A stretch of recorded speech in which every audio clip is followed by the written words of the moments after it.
Je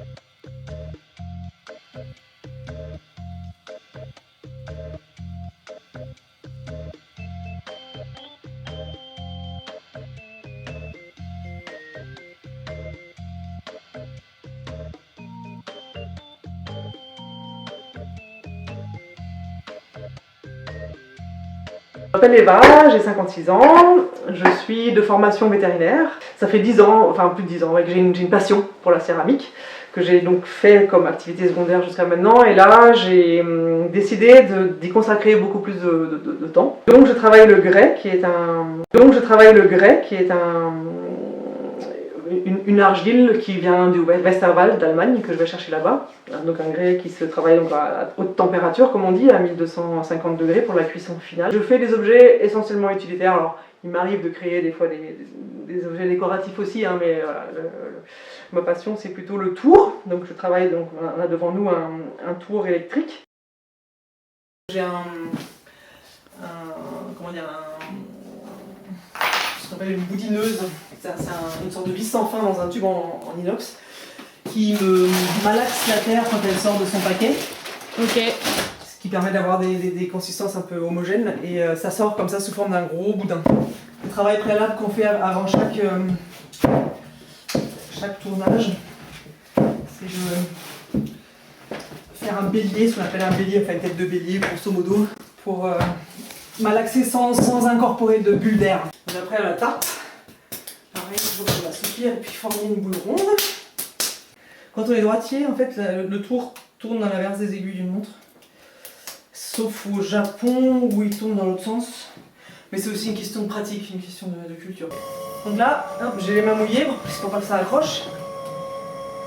Et je fais des chandelles, ce qu'on appelle faire une chandelle. Hop. Tout ça, c'est juste à visée de centrage et d'orientation des plaquettes d'argile. Ça n'a aucune autre visée pour l'instant. Ah oui, ce qui est important quand on fait de la poterie comme ça, c'est que les deux mains sont toujours en contact l'une avec l'autre. En fait, elles se stabilisent mutuellement. Moi, je travaille toujours avec les coudes collés à mon corps et les mains qui se touchent. Parce qu'une main toute seule, il faut une sacrée force pour la garder stable.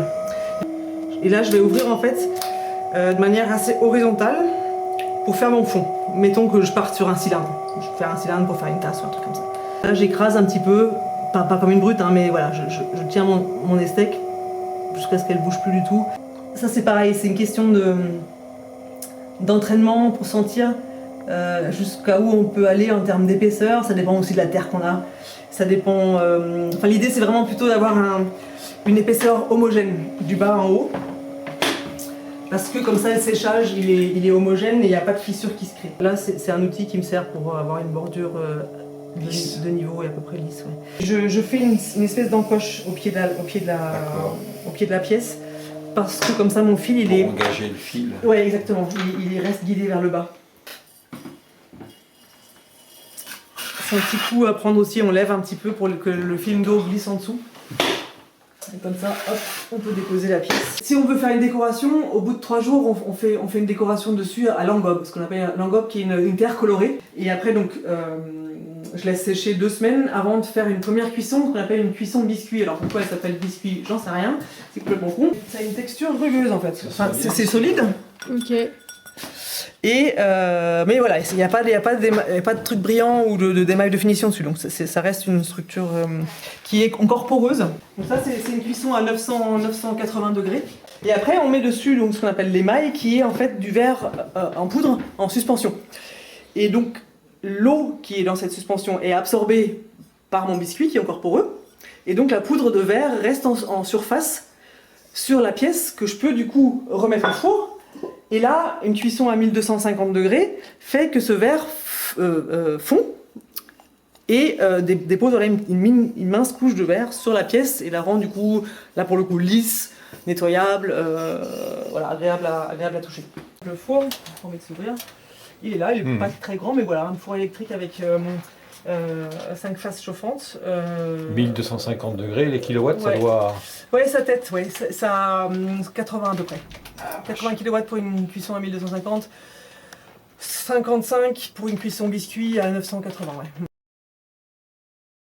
au-delà de l'activité de création de mes pièces à moi, je vais ouvrir au printemps aussi des ateliers donc de pratique. Il y a un engouement de personnes, alors probablement qui ont les moyens de se payer des loisirs. Les loisirs créatifs ont vraiment le vent en poupe et les gens veulent savoir comment sont faites les choses, veulent faire les choses surtout.